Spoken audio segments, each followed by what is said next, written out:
Sir ಇವಾಗ ಆಳ್ವಾಸ್ ನುಡಿಸಿರಿ ವಿರಾಸತ್ ನಮ್ಮ ಈ ಹಿಂದೆ ಪುತ್ತೂರು ಘಟಕ ಆಯಿತು, ಇದೀಗ ನಮ್ಮ ಬೆಳ್ತಂಗಡಿ ಕೂಡ ಬರ್ತಾ ಇದೆ. ಬೆಳ್ತಂಗಡಿ ಘಟಕ ನಿರ್ಮಾಣ ಆಗ್ತಾ ಇದೆ.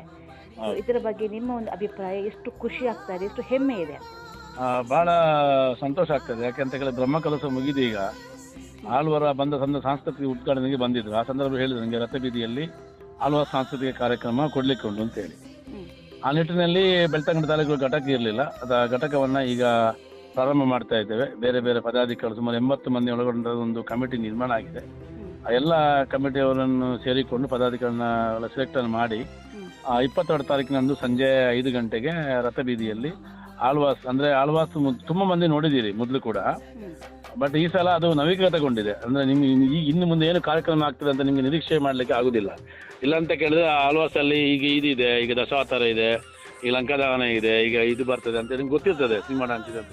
ಇದು ಡಿಫ್ರೆಂಟ್ ಆಗಿ ಸುಮಾರು 500 ಮಂದಿ ಒಳಗೊಂಡಂತ ವಿದ್ಯಾರ್ಥಿಗಳಿಂದ ಪ್ರಥಮ ಬಾರಿಗೆ ಬೆಳ್ತಂಗಡಿಯಲ್ಲಿ ಈ ಕಾರ್ಯಕ್ರಮ ನಡೀಲಿಕ್ಕಿದೆ. ಬಹಳ ಅದ್ದೂರಿಯಾಗಿ ನಡೀಲಿಕ್ಕಿದೆ ಕಾರ್ಯಕ್ರಮ.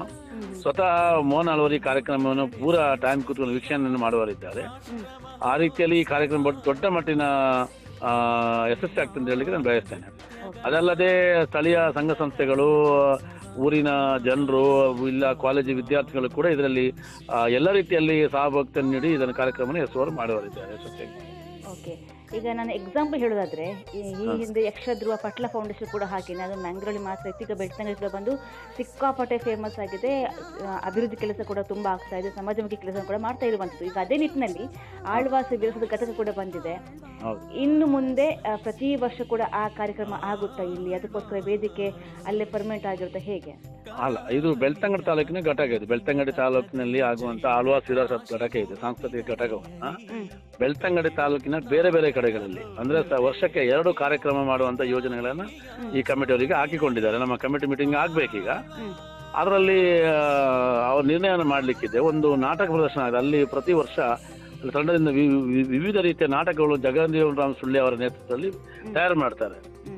ಆ ನಾಟಕವನ್ನು ಕೂಡ ಬೆಳ್ತಂಗಡಿಯಲ್ಲಿ ಪ್ರದರ್ಶನ ಬೇರೆ ಬೇರೆ ಭಾಗ, ಉಜಿರೆಯಲ್ಲಿ ಅಂತೆಲ್ಲ ಜನಸಂದಣಿ ಇರುವಂತ ಜಾಗದಲ್ಲಿ ಬೆಳ್ತಂಗಡಿ ಇರ್ಬೋದು, ಬಣಂತ್ಯಾರ ಇರ್ಬೋದು, ವೇಣೂರು ಇರ್ಬೋದು, ಅಲ್ಲ ಉಪ್ಪಿನಂಗಡಿ ಇರ್ಬೋದು, ಇಂತಹ ಭಾಗಗಳಲ್ಲಿ ಬೇರೆ ಬೇರೆ ಭಾಗಗಳಿಗೆ ಕಾರ್ಯಕ್ರಮನ ಆಯೋಜಿಸೋರಿದ್ದೇವೆ ನಾವು. ಅಂದ್ರೆ ತಾಲೂಕಿನ ಎಲ್ಲ ಜನರಿಗೂ ಕೂಡ ಇದರ ಪ್ರಯೋಜನ ಸಿಗಲಿ ಅನ್ನೋ ದೃಷ್ಟಿನಲ್ಲಿ ಈ ಕಾರ್ಯಕ್ರಮ ಇನ್ನು ಮುಂದೆ ಈ ಘಟಕ ಕೆಲಸ ಮಾಡಲಿಕ್ಕಿದೆ. ಓಕೆ, ಅಂತೂ ಈ ಬೆಳ್ತಂಗಡಿಯ ಒಂದು ತಾಲೂಕಲ್ಲಿ ಈಗ ಈ ಬೇರೆ ಬೇರೆ ಈಗ ಶಿಕ್ಷಣ ಕ್ಷೇತ್ರವಾಗಿ ಮುಂದುವರೆದಿದೆ. ಇನ್ನು ಮುಂದೆ ಸಾಂಸ್ಕೃತಿಕ ನಗರಿಯಾಗಿ ಕೂಡ ಇದು ಮುಂದುವರಿಬಹುದಾ? ಖಂಡಿತವಾಗಿಯೂ. ಯಾಕಂತ ಕೇಳಿದ್ರೆ ಈಗಾಗಲೇ ವಾಣಿ ಇನ್ಸ್ಟಿಟ್ಯೂಷನ್ ಅಲ್ಲಿ ಈ ರೀತಿಯ ಕಾರ್ಯಕ್ರಮಗಳನ್ನು ಮಾಡ್ತಾ ಇದ್ದಾರೆ. ಅವರು ಕೂಡ ಒಳ್ಳೆ ರೀತಿಯಲ್ಲಿ ಮಾಡ್ತಾ ಇದ್ದಾರೆ. STM ಕಲಾ ವೈಭವ ಅಂತ ಹೇಳಿ ಒಂದು ತಂಡ ರಚನೆ ಆಗಿದೆ. ಅವರು ಕೂಡ ಬಾರಿ ಒಳ್ಳೆ ರೀತಿಯಲ್ಲಿ ಕಾರ್ಯಕ್ರಮ ಮಾಡಿದ್ರು. ಇದು ಎಲ್ರಿಗೂ ಮಾದರಿ ಯಾರಂತ ಕೇಳಿದ್ರೆ ಆಳ್ವಾಸ್ ಶಿಕ್ಷಣ ಸಂಸ್ಥೆ. ಸೊ ಅವರ ಮುಂದಾಳತ್ವದಲ್ಲಿ ಕಾರ್ಯಕ್ರಮ ಆದಾಗ ನಮ್ಮ ಮಕ್ಕಳು, ಸ್ಥಳೀಯ ಮಕ್ಕಳಿಗೆ ಕೂಡ ಅವಕಾಶಗಳು ಸಿಗ್ತದೆ.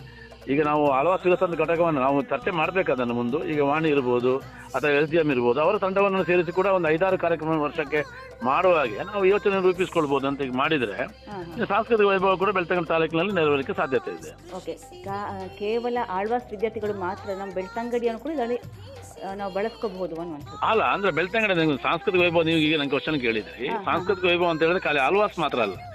ಆಳ್ವಾಸ್ ಒಂದು ಕಾರ್ಯಕ್ರಮ ಘಟಕವನ್ನು ಮಾಡಿದ್ದೇವೆ ನಾವು. ಘಟಕದ ಉದ್ದೇಶ ಏನಂತ ಕೇಳಿ ಮಕ್ಕಳಿಗೆ, ವಿದ್ಯಾರ್ಥಿಗಳಿಗೆ ಮತ್ತು ಊರಿನವರಿಗೆ ಸಾಂಸ್ಕೃತಿಕ ಒಂದು ಅರಿವನ್ನ ಮೂಡಿಸುವಂತದ್ದು ಮತ್ತು ಮನರಂಜನೆ ಕೊಡುವಂತದ್ದು.